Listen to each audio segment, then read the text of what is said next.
Hong Kong feels tight. That's the first thing you notice. Not crowded in the way that suggests disorder, tight in the way that suggests compression. Every space used, every system running near capacity, every margin thin. The buildings press against each other. The streets cut narrow between towers that rise so high the sky becomes a strip of light. People move with a particular kind of efficiency that comes from living in a place where space itself is scarce. There's no room for waste here, no room for slowness, no room for the kind of buffer zones that other cities take for granted. This density isn't just physical, it's financial too. Hong Kong operates on leverage, not as a choice exactly, more as a condition. The natural result of being a small place that handles an enormous amount of capital, a place where every dollar works harder than it would elsewhere, where every asset is stretched further, where the relationship between what you have and what you control is always amplified. That amplification is the story of this city. It's what made Hong Kong one of the most important financial centers in Asia. It's what allows a territory with no natural resources and limited land to matter in global markets.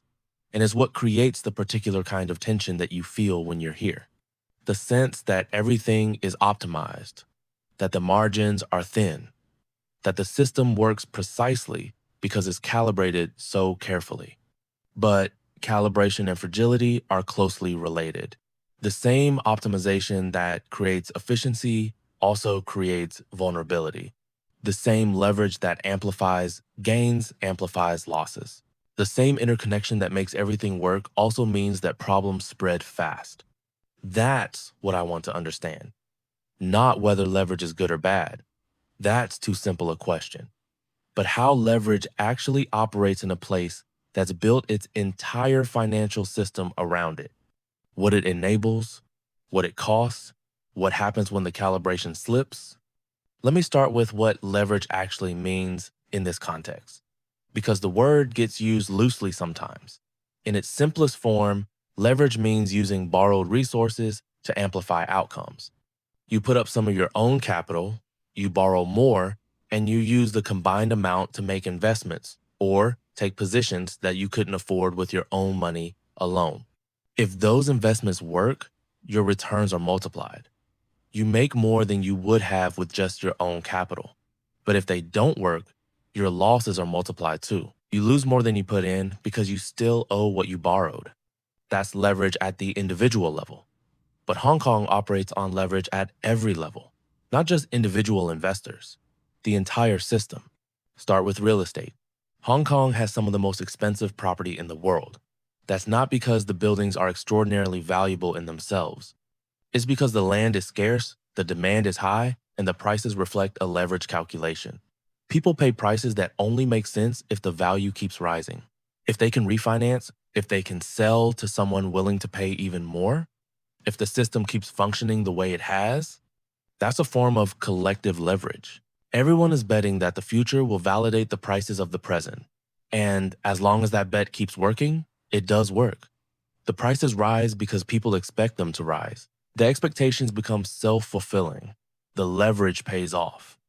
But the leverage is still there, hidden in the prices, embedded in the mortgages, built into the assumptions that everyone makes about how the future will unfold. It doesn't go away just because it's working. It accumulates.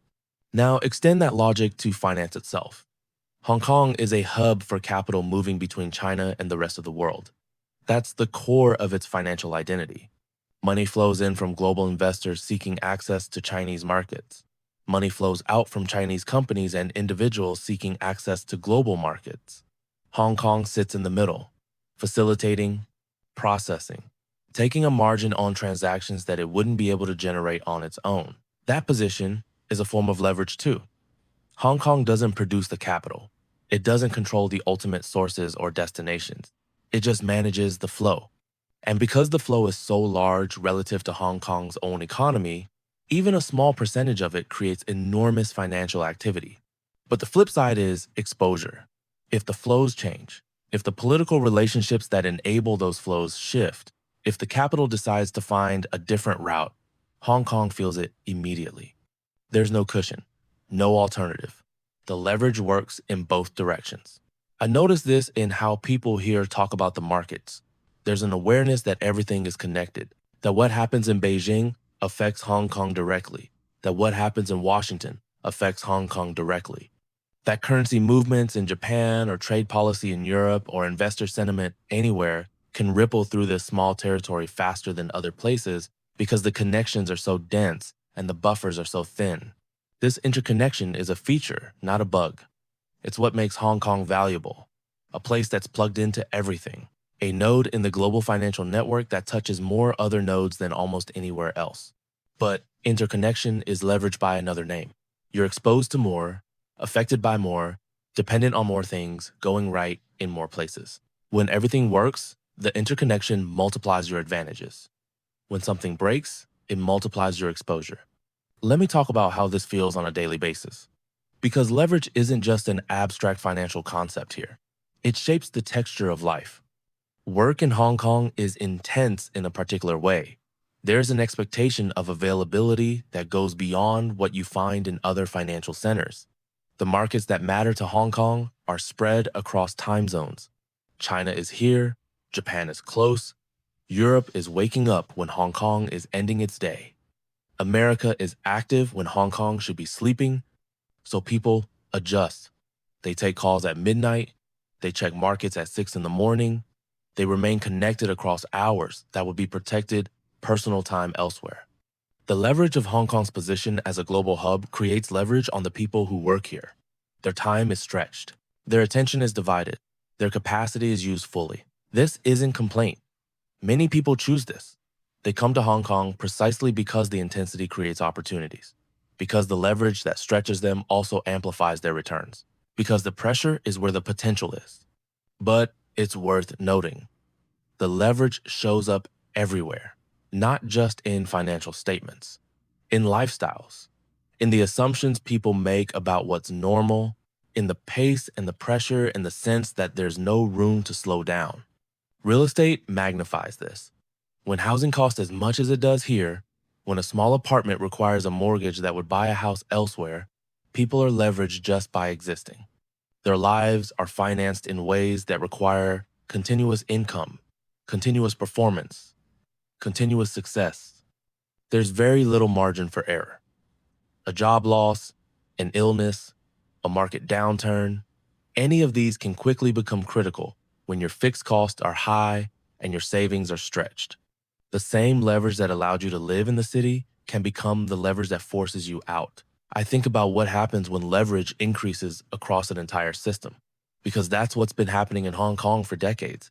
The property prices have risen, the financial sector has grown, the connections have multiplied, the optimization has intensified. Each of these trends on its own creates more leverage. Together, they create a system that's more leveraged than it was a generation ago, more efficient, more connected, more capable of generating returns, but also more fragile, more sensitive to disruption, more dependent on everything continuing to work the way it has. This isn't unique to Hong Kong. Leverage has increased across global finance for decades. But Hong Kong is like a concentrated version, a place where the dynamics that exist everywhere are amplified because of the density and the position and the particular history of this territory. If you want to understand what leverage does to a financial system, Hong Kong is a good place to look. Not because it's aberrant, because it's exemplary. A clear case of what happens when you optimize for efficiency and connectivity and leverage over a long period. Let me talk about stability, because it might seem like a highly leveraged system would be unstable, that the thin margins would lead to constant crises. But that's not quite what happens. Hong Kong has been remarkably stable in some ways. The financial system functions, transactions process, capital flows, the infrastructure works. Despite the leverage, despite the pressure, despite the thin margins, the system holds together. How? Through constant maintenance, through continuous adjustment, through institutions that spend enormous effort making sure that the calibration stays correct. The regulators here are sophisticated. They understand the risks of leverage. They watch the indicators. They intervene when necessary. They try to prevent the kinds of buildups that lead to crises. The financial institutions are similarly vigilant. They know they're operating with thin margins. They know that small errors can compound quickly, so they invest heavily in risk management, in systems that monitor exposure in processes that catch problems before they become catastrophic. This works most of the time. The crises that could happen don't happen because people are paying attention. The fragility is managed through vigilance. But vigilance is exhausting, it's expensive, it requires constant attention, and it can't catch everything.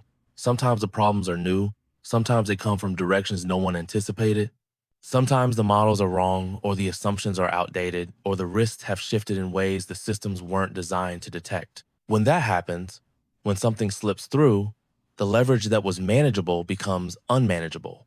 The thin margins become insufficient. The calibration that held everything together becomes a liability because there's no room to absorb the shock. Hong Kong has experienced this. The Asian financial crisis in 1997 hit here hard. The property market collapsed. The peg to the dollar came under attack. The leverage that had created the boom created the bust. The system survived. But it was close, and the memory of that closeness is part of why the vigilance is so intense now. Part of why the regulators and the institutions work so hard to maintain the calibration. They know what happens when it fails. I keep coming back to this tension between efficiency and fragility, because I think it's the central tension of Hong Kong's financial system. Efficiency requires optimization, using every resource fully, eliminating waste, compressing margins. That's how you compete when you're small. That's how you remain relevant against larger competitors. That's how you generate returns in a world where capital can go anywhere. But optimization removes buffers. Every efficiency gain is also a reduction in redundancy. Every margin compressed is cushion eliminated. Every system pushed closer to capacity is a system with less room to absorb shocks. Hong Kong has pushed very hard on efficiency. It's had to. The competitive pressures are intense. The position as a gateway between China and the world is contested. The need to remain valuable is constant. But the cost is fragility. The cost is a system that works beautifully when everything goes right and has very little room for things going wrong. The cost is the tension you feel when you're here. The sense that everything is running at the edge of its capacity, that the calibration is precise because it has to be, that there's no room for error because the errors have been optimized away. I wonder sometimes what happens next. Not in the sense of predicting a crisis, I don't have that kind of knowledge, but in the sense of understanding the dynamics. Leverage tends to increase until something stops it. That's the historical pattern. Systems become more leveraged over time because leverage is profitable and because the risks are often invisible until they materialize. Then something breaks. The leverage becomes unsustainable, there's a crisis, the system deleverages painfully, and then begins building leverage again.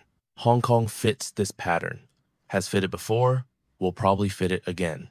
Not because anyone wants a crisis, but because the incentives that create leverage are persistent and the constraints that limit leverage are often only visible in retrospect. For now, the system works.